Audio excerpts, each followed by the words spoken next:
Stewart? Greg? I guess with a new boss coming in, we won't have to compete over who's going to be Savitsky's right-hand man.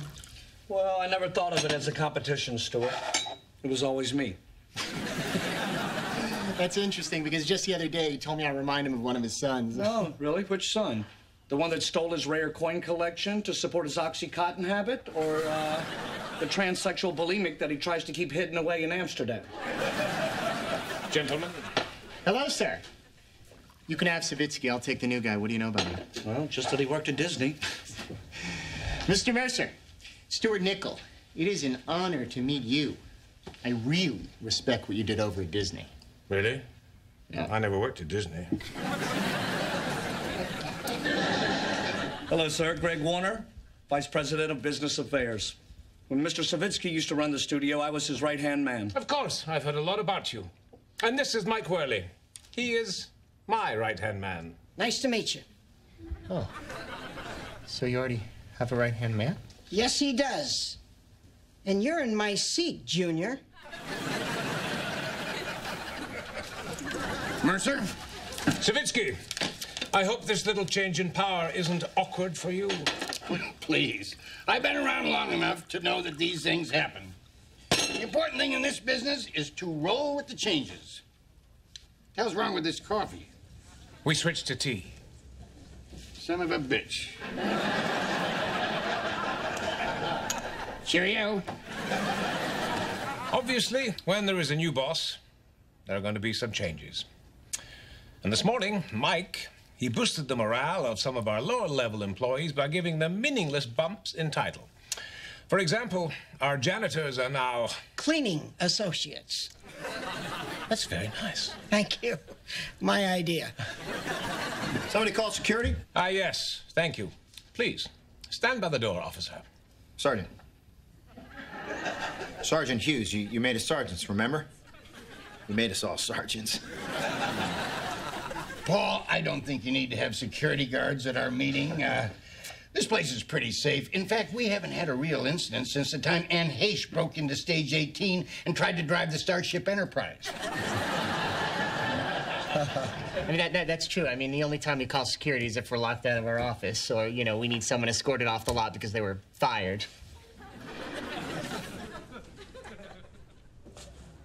Please tell me you're locked out of your office.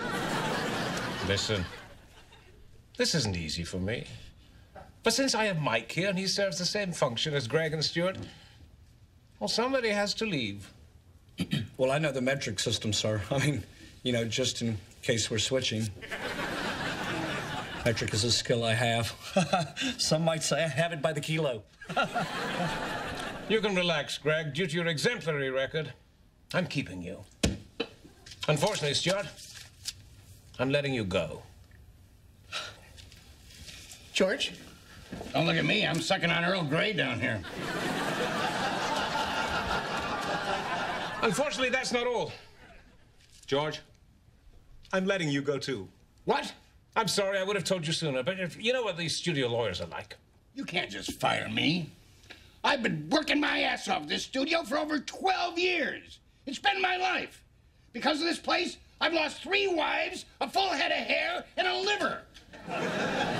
What do you want me to say, George? It's just business. Yeah, well, this is just business, too. Warner, you're coming with me. What's that? You're coming with me. What? Where? Anywhere we want.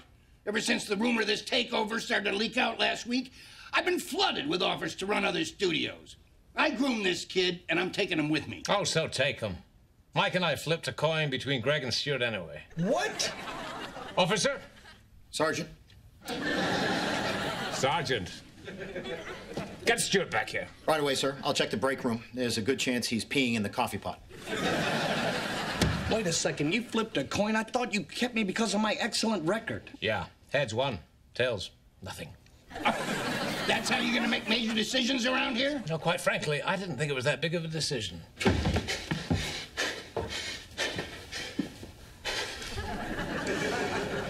Thank you.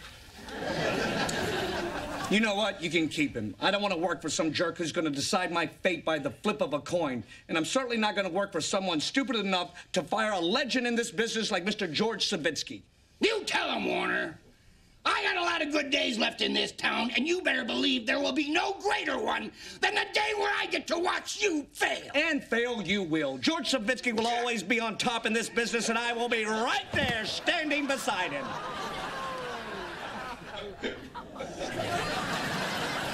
Now, look, of course, I'm terribly sorry, but... Oh, no, please, will you tell Tom Cruise that in the UK, that is what we call a cigarette? Code 45. Warner, how are you? Very good, sir. I just stopped by to talk to you. Did you just say code 45? Excuse me? I just thought I heard you say code 45, which is the security code for there's a crazy man on the lot. Oh, what you mean, like, right now on the telephone?